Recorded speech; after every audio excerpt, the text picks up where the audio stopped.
Büyük bir keyifle. Biz ne izledik ya?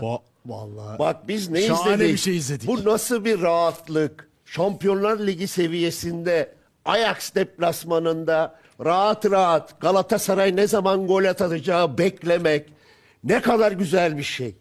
Bak bu galibiyet sadece Galatasaray'ın aldığı 3 puanla konuşulmamalı. Türk futbolunun Süper Lig'in lideri Galatasaray Şampiyonlar Ligi'nde Hollanda deplasmanına gidiyor. Beni ilgilendirmez. Kötü mötü. Dünya öyle bakmıyor. Çatır çatır oynuyor. Topa sahip oluyor. Sağlı sollu ortalar, direkten dönen top, penaltılar, Osimhen'in ettiriği. Rakibe net pozisyonu kendi bireysel hatasıyla veriyor. 3-0'dan sonra bir tane pozisyon orada Eren böyle yapıyor. Gol yok diyor. 92. dakikada topun önüne atlıyor.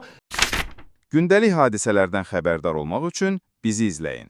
Söz altında yox, göz altıda qalın.